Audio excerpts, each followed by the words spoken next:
Hello நண்பா, பொதுவா நிறைய ஃபினான்ஷியல் வீடியோஸை பார்த்தீங்கன்னா long term investment and power of காம்பவுண்டிங்கோட பெனிஃபிட்டை பத்தி புரிஞ்சுக்கிறதுக்கு நம்ம ஒரு பைசால இருந்து ஸ்டார்ட் பண்ணி அதை டபுள் பண்ணிக்கிட்டே இருந்தாலும் 30 வருஷம் கழிச்சு பார்த்தோம்னா அது அப்ராக்சிமேட்டா 53 லட்சமாவும் 31 வருஷத்துல 1 கோடிக்கு மேல போயிடும்ன்றத இந்த மாதிரி ஒரு கால்குலேஷன் மூலமா நமக்கு புரிய வச்சிருப்பாங்க. உங்களுக்கு 1 கோடின்றது அந்த அளவுக்கு பெரிய அமௌண்டா தெரியலன்னா அடுத்த சில வருஷங்கள்லயே, அதாவது 40வது வருஷத்துல அந்த ஒரு பைசா 500 கோடிக்கு மேல ஒரு அமௌண்டா மாறி இருக்கு பாருங்க. இந்த காம்பவுண்டிங்க்கு இவ்வளவு பவர் இருக்கிறதுனால தான் ஆல்பர்ட் ஐன்ஸ்டைன் கூட இதை 8th wonder of the worldன்னு சொல்லியிருக்காரு. ஆனா இந்த காம்பவுண்டிங்க்கு இவ்வளவு பவர் இருந்தாலும் அது ரியாலிட்டியில நமக்கு எந்த அளவுக்கு யூஸ் ஆகும்? ரியாலிட்டியில பிராக்டிகலா இந்த மாதிரி காம்பவுண்டிங் எக்ஸ்பீரியன்ஸ் பண்றதுக்கு நமக்கு 2 பிரச்சனைங்க இருக்கு. ஒன்னு, இந்த கால்குலேஷன்ல காட்டுற மாதிரி அடுத்தடுத்த நாள்லயே இல்ல அடுத்தடுத்த வருஷத்திலேயே பணத்தை 100% க்ரோ பண்ண முடியுமா? அதாவது முன்ன இருந்ததை விட டபுள் ஆக்க முடியுமான்னு கேட்டீங்கன்னா, லக் அதிகமா இருந்தா இந்த 40 வருஷம் டைம் ஃப்ரேம்ல 1-2 வருஷத்துல வேணா அந்த மாதிரி நடக்கலாம். ஆனா மேக்ஸிமம் நம்ம எந்த ஒரு இன்வெஸ்டிங் இன்ஸ்ட்ருமெண்ட்ல இன்வெஸ்ட் பண்ணாலும் கன்சிஸ்டன்டா எல்லா வருஷமும் பணத்தை டபுள் பண்ண முடியாது. காம்பவுண்டிங்க்கு எக்ஸாம்பிளா இருக்க வாரன் பஃபெட் ஜஸ்ட் அபவுட் 20% தான் அவரோட CAGR மெயின்டைன் பண்ணிட்டு இருக்காரு. சோ இந்த காம்பவுண்டிங் தியரியை ரியாலிட்டியா மாத்துறதுக்கு நமக்கு இருக்கிற முதல் பிரச்சனை, கன்சிஸ்டன்டா வருஷம் 100% ரிட்டர்னை கொண்டு வர முடியாது. அடுத்து, ரியாலிட்டியில காம்பவுண்டிங் கான்செப்ட் ஒர்க் ஆகாம இருக்கிறதுக்கு நமக்கு இருக்கிற 2வது பிரச்சனை என்னன்னா டைம் தான். அன்பிரடிக்டபிளான லைஃப்ல ஒரு மனுஷனா நமக்கு இந்த உலகத்துல எவ்வளவு டைம் கிடைக்கும் தெரியல. சரி, நம்ம 80 வயசுக்கு மேல வாழதான் போறோம்ன்றத அசியூம் பண்ணிக்கிட்டாலும் ஒரு step up SIP calculator open பண்ணி 25 இயர்ஸ்ல இருந்து 10,000 ரூபாய்க்கு ஒரு இன்வெஸ்ட்மெண்ட்டை ஸ்டார்ட் பண்ணி அதை வருஷத்துக்கு 5% சம்பளம் ஏற ஏற இன்வெஸ்ட்மெண்ட்டையும் ஸ்டெப் அப் பண்ணாலும் நமக்கு மார்க்கெட்ல ஆவரேஜா கிடைக்கக்கூடிய 12% ரிட்டர்ன் படி 35 வருஷத்துக்கு அப்புறமா, அதாவது நமக்கு 60 வயசு ஆனதுக்கு அப்புறமா அந்த அமௌண்ட் வளர்ந்து அப்ராக்சிமேட்டா ஒரு 10 கோடி கிட்ட ஒரு கார்பஸ் அமௌண்ட்டை கிரியேட் பண்ணிருக்கும். 60 வயசுல 10 கோடியை வச்சுட்டு நான் என்ன பண்றது? இன்ஃபிளேஷனால அதோட வேல்யூவும் கம்மியா தான் இருக்கும். அவ்வளவு நாள் உயிரோட இருப்பானான்னு கூட எனக்கு தெரியல.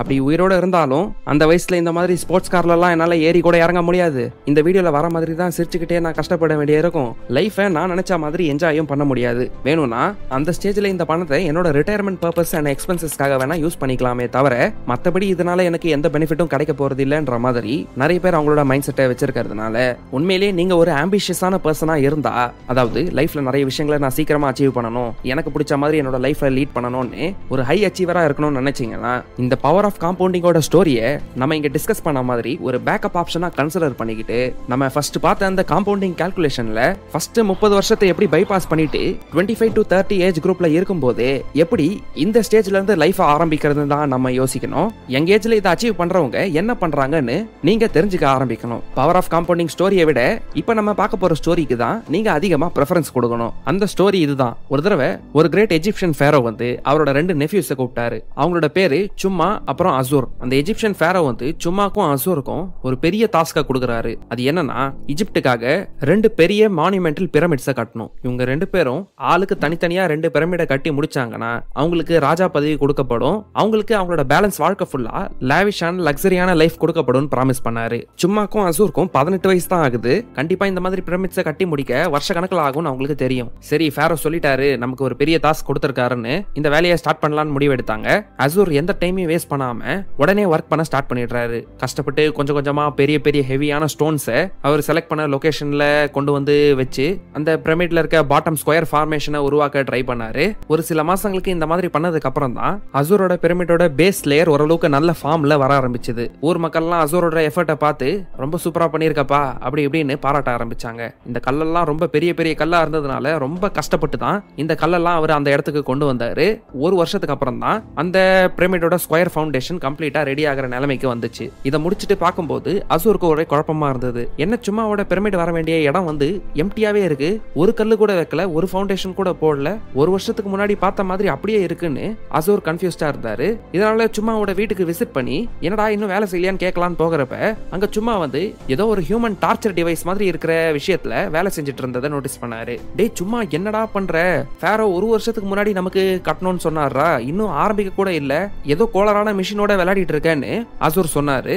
இதுக்கு சும்மா சிரிச்சுக்கிட்டே, நான் பிரமிட் தான்ப்பா கட்டிட்டு இருக்கேன், என்னை தனியா விட்டுடு அப்படின்னு சொன்னாரு. அதுக்கு அசூர் சிரிச்சுட்டு, இன்னும் ஒரு கல்ல கூட வைக்கல, நீயா பிரமிட கட்டிட்டு இருக்க அப்படி இப்படின்னு சொன்னா கூட சும்மா அதெல்லாம் கண்டுக்காம, ஆசை உன்னோட கண்ணை மறைக்குது அசூர், நீ உன்னோட பிரமிட கட்டு, நான் என்னோட பிரமிட கட்டுறேன் அப்படின்னு சொல்லி அசூரை அனுப்பிச்சு விட்டாரு.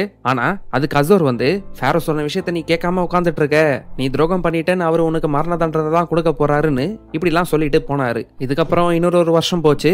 அசூர் பிரமிடோட செகண்ட் லேயரை கட்ட ஸ்டார்ட் பண்ணாரு. ஆனா ஒரு ப்ராப்ளம் வந்தது. ஸ்டோன்லாம் ரொம்ப ஹெவியாவும் பெருசாவும் இருக்கிறதுனால அதை ஒரு லெவல் மேல கொண்டு போய் வைக்கிறது அசூருக்கு ரொம்ப கஷ்டமா இருந்தது. அவரோட பிசிக்கல் எபிலிட்டியோட மேக்ஸிமம் லிமிட்டை ரீச் பண்ணிட்டாருன்னு அவருக்கு தெரிய வந்தது.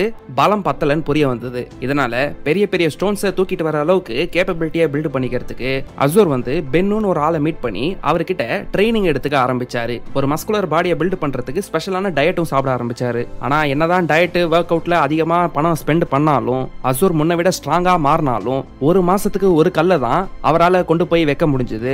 இதே வேகத்துல போனா 30 வருஷத்துல பிரமிடை கட்டி முடிச்சிடலாம், அப்புறம் நம்ம ஜாலியா சந்தோஷமா ரெஸ்ட் எடுக்கலாம்னு அசூர் இப்படி எல்லாம் ஐடியா போட்டாரு.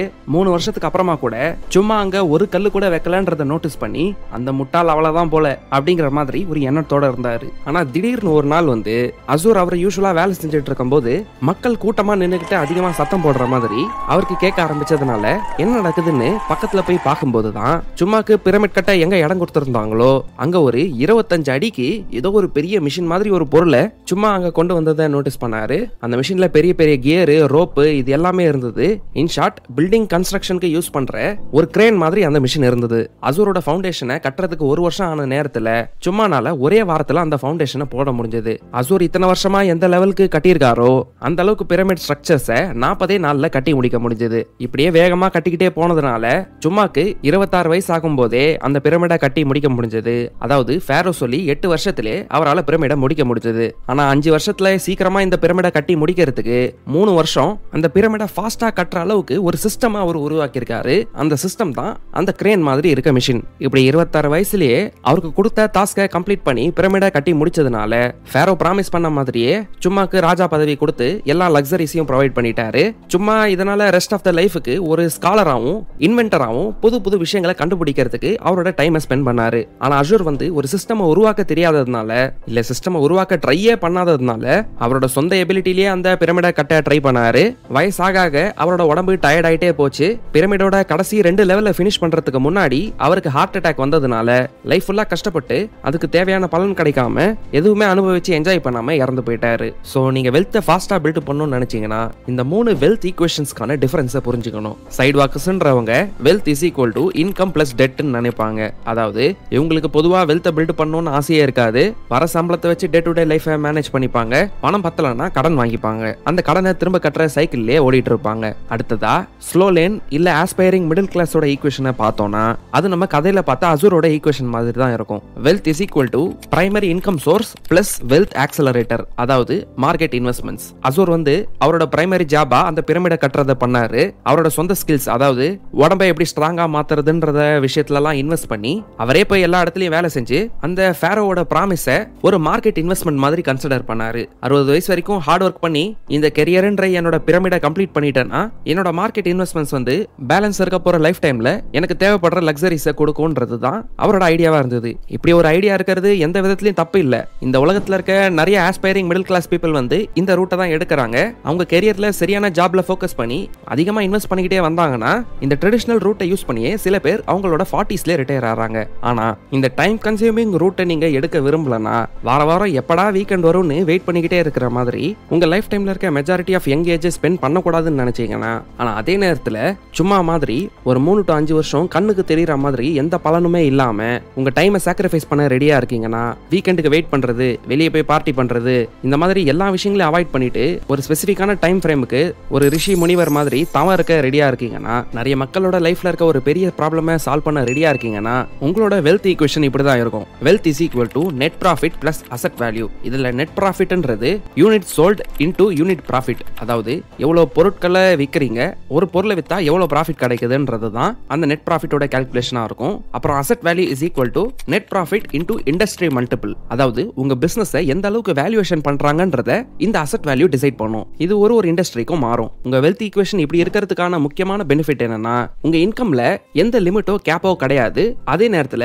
இவ்வளவு பேசிக்கா எனக்கு கிடைக்கும்ன்ற கேரண்டியும் கிடையாது. ஆனா நீங்க ப்ராப்பரான சிஸ்டம்ஸை உருவாக்கிட்டீங்கன்னா, இப்ப டெய்லி உங்களோட வெப்சைட்ல ஒரு 1000 பேர் வந்து அதுல இருந்து 5% மக்கள் தான் வாங்குறாங்கன்னா அப்ப யூனிட் சோல்ட் வந்து 50ன்னு வரும். ஒரு பொருள் விற்கிறப்ப 300 ப்ராஃபிட் கிடைக்குதுன்னா டெய்லி நெட் ப்ராஃபிட் 15,000 இருக்கும். இப்ப இந்த வெப்சைட்டோட ஓனர் வந்து ஏற்கனவே வாங்கின ஹாப்பி கஸ்டமர்ஸோட ரிவ்யூஸ் அண்ட் ஃபீட்பேக்ஸ் எல்லாம் போட்டு அவரோட வெப்சைட்டை இன்னும் கொஞ்சம் சூப்பரா மாத்தினதுனால அந்த கன்வர்ஷன் ரேட் வந்து 5%ல இருந்து 6%க்கு மாறினா கூட அங்க யூனிட் சோல்ட் வந்து 60 மாறும். அப்ப இவரோட டெய்லி ப்ராஃபிட் 3000 இன்ஸ்டன்டா இன்க்ரீஸ் ஆயிடும். அதே நேரத்தில் இவர் பிசினஸை கிரியேட் பண்ண இண்டஸ்ட்ரி வந்து ஒரு ஹை மல்டிபிள் கிடைக்கிற இண்டஸ்ட்ரியா இருந்ததுன்னா நீங்க வருஷத்துக்கு பண்ற ப்ராஃபிட்டோட உங்க இண்டஸ்ட்ரியை பொறுத்து 3 மடங்குல இருந்து 15 மடங்கு வரைக்கும் அதுக்கான வேல்யூஷனை கொடுக்க முடியும். யூஸ்வலா நீங்க ஸ்டார்ட் பண்ணது ஒரு டெக்னாலஜி கம்பெனியா இருந்ததுன்னா, நிறைய பேர் யூஸ் பண்ற ஆப் இல்ல வெப்சைட்டா இருந்ததுன்னா, அந்த கம்பெனி பண்ற ரெவன்யூ அண்ட் ப்ராஃபிட்ஸ் இல்ல பண்ண போற ஃபியூச்சர் ரெவன்யூ அண்ட் ப்ராஃபிட்ஸை நம்பிட்டு 15 to 20 மடங்கு வேல்யூஷன்ஸ் அதிகமா கொடுக்க ரெடியா இருப்பாங்க. இதனால தான் ஜொமேட்டோ மாதிரி கம்பெனிஸ் வந்து ரீசெண்டா ப்ராஃபிட்டபிளா மாறினாலும் அதோட ரெவன்யூஸ் அதிகமா இருக்கிறதுனால, அது ஒரு டெக் பேஸ்ட் சொல்யூஷனா இருக்கிறதுனால தான் அதுக்கு இந்த வீடியோ பண்ற டைம்ல அப்ராக்சிமேட்டா 1.75 lakh crores வேல்யூஷன் கிடைக்குது. சோ இந்த விஷயங்கள்லாம் நம்ம இப்ப தெரிஞ்சுக்கிட்டதுனால ஸ்லோ லைன் ரூட் எடுக்கணுமா ஃபாஸ்ட் லைன் ரூட் எடுக்கணுமான்னு கேட்டீங்கன்னா அதுக்கு என்னோட பதில் slow line plus fast line route தான் எடுக்கணும். ஏன்னா ஸ்லோ லைன் ரூட் வந்து அதிக ரிஸ்க் எடுக்க முடியாதவங்களுக்கு ஒரு ப்ரூவன் ஸ்ட்ராட்டஜி. சின்ன வயசுல எல்லாருமே இன்கம் கிரியேட் பண்ண உடனே அவங்களோட சேஃப்டி நெட் இல்ல ஃபவுண்டேஷனை ஸ்ட்ராங்கா உருவாக்குறதுக்கு எடுக்க வேண்டிய ஸ்ட்ராட்டஜி. ஏன்னா லைஃபோட பேசிக்ஸே ஃபுல்ஃபில் ஆகாதப்ப ஒரு 3 ல இருந்து 10 வருஷம் டைம் நம்ம ஃபாஸ்ட் லைன் ரூட் எடுக்க டெடிகேட்டே பண்ண முடியாது. ஆனா ஸ்லோ லைன் ரூட்ல இருந்து ஸ்டார்ட் பண்ணி 1-2 சைட் ஹசல்ஸை பில்ட் பண்ணிக்கிட்டு ஒரு சேஃப்டி குஷன் இல்ல கார்பஸ் அமௌண்ட்டை நம்ம பில்ட் பண்ணி வச்சுக்கிட்டோம்னா இந்த மாதிரி 3 ல இருந்து ஒரு 5 வருஷத்துக்கான டைம் நம்ம ஃபாஸ்ட் லைன் ரூட்டை எடுக்கிறதுக்காக டெடிகேட் பண்ண முடியும். நம்ம சக்சஸ்ஃபுல்லா மாறினா ஒரு 10 இயர்ஸ் டைம்ல நம்ம ஆசைப்பட்ட எல்லா விஷயங்களையும் ஃபுல்ஃபில் பண்ணிக்க முடியும். ஆனா இந்த ஃபாஸ்ட் லைன் ரூட்டே எடுக்க வேணாம்னு நினைச்சாலும் ஜாப் மூலமாவே எப்படி நான் அதிகமா இன்கம் ஜெனரேட் பண்றதுன்னு யோசிச்சுட்டு இருக்கீங்கன்னா அதுக்கு நம்ம சேனல்ல ஆல்ரெடி அப்லோட் ஆன இந்த வீடியோவை பாருங்க. ஏன்னா அதுல எப்படி சில பேர் எம்ப்ளாயிஸா இருந்துகிட்டே ஹை இன்கம் ஏர்னர்ஸா மாறுறாங்கன்ற விஷயத்தை ரொம்ப டீடைலா எக்ஸ்பிளைன் பண்ணிருப்போம். சோ கன்க்ளூஷனா உங்க லைஃப்ல எங்க இருக்கும்போது உங்களுக்கு எந்த டிபெண்டன்ஸும் இல்ல, நான் வேலை செஞ்சாதான் எங்க வீட்டை பாத்துக்க முடியும்ன்ற மாதிரி நிலைமெல்லாம் உங்களுக்கு இல்லாம இருந்ததுன்னா நீங்க கொஞ்சம் அதிகமா ரிஸ்க் எடுத்து ஃபாஸ்ட் லைன் ரூட் மாதிரி விஷயங்களை அப்ரோச் பண்ணலாம். இல்ல உங்க ஸ்டார்டிங் பாயிண்ட் வந்து சம்வாட் இன் பிட்வீன் ஸ்டேஜ்ல இருந்ததுன்னா ஃபர்ஸ்ட் ஸ்லோ லைன் ரூட்ல ஆரம்பிச்சு உங்களுக்குன்னு ஒரு சேஃப்டி குஷனை பில்ட் பண்ணிட்டு ஃபினான்ஷியல் செக்யூரிட்டியை ஏற்படுத்திக்கிட்டு அதுக்கப்புறம் ஃபாஸ்ட் லைன் ரூட்டை எடுக்க ட்ரை பண்ணலாம். இல்ல என்னோட ஸ்டார்டிங் ஸ்டேஜ் ரொம்ப மோசமா இருக்குன்னு நினைக்கிறீங்கன்னா நம்ம சிம்பிளா ஸ்லோ லைன் ரூட்டை எடுக்கிறது தான் பெஸ்ட் ஆப்ஷனா இருக்கும். ஏன்னா அட்லீஸ்ட் நீங்க உங்களோட லைஃப் டைம்ல உங்க ஃபேமிலியோட ஃபினான்சஸை ஃபிக்ஸ் பண்ணிட்டீங்கன்னா தொடர்ந்து உங்களோட நெக்ஸ்ட் ஜெனரேஷனுக்கு ஒரு பெட்டர் ஸ்டார்ட்டை கொடுக்க முடியும். சோ இந்த மாதிரி ஆப்ஷன்ஸ் இருக்குன்னு இப்போ உங்களுக்கு தெரிஞ்சதுனால உங்களோட லைஃப் சிச்சுவேஷன்ஸ்க்கு ஏத்த மாதிரி எது உங்களுக்கு பெஸ்ட் ஆப்ஷனா இருக்குமோ அந்த ஆப்ஷனை நீங்க செலக்ட் பண்ணிக்கோங்க. இதை பத்தி இன்னும் அதிகமான டீடைல்ஸ் தெரிஞ்சுக்க மில்லியனர் ஃபாஸ்ட் லைன் புக்கை ஒரு தடவை முடிஞ்சா படிச்சு பாருங்க. உங்களுக்கு இந்த வீடியோ பிடிச்சிருந்தா லைக் பண்ணுங்க, கமெண்ட் பண்ணுங்க, உங்க ஃப்ரெண்ட்ஸ் அண்ட் ஃபேமிலி மெம்பர்ஸோட ஷேர் பண்ணுங்க. சேனல்ல இருக்க அதர் ஃபினான்ஸ் ரிலேட்டட் வீடியோஸை இங்க கிளிக் பண்ணி பாருங்க. சேனலுக்கு இன்னும் சப்ஸ்கிரைப் பண்ணலாம், சப்ஸ்கிரைப் பண்ணிட்டு அந்த பெல் ஐகானை கிளிக் பண்ணிக்கோங்க. எங்களை வாட்ஸ்அப், இன்ஸ்டாகிராம் இல்ல டெலிகிராம்ல ஃபாலோ பண்ணணும்னு நினைச்சீங்கன்னா டிஸ்கிரிப்ஷன்ல லிங்க்ஸ் கொடுத்துருக்கோம். உங்களுக்கு தேவைப்பட்டா செக் பண்ணி பார்த்துக்கோங்க. கடைசியா தேங்க்யூ ஃபார் வாட்சிங்.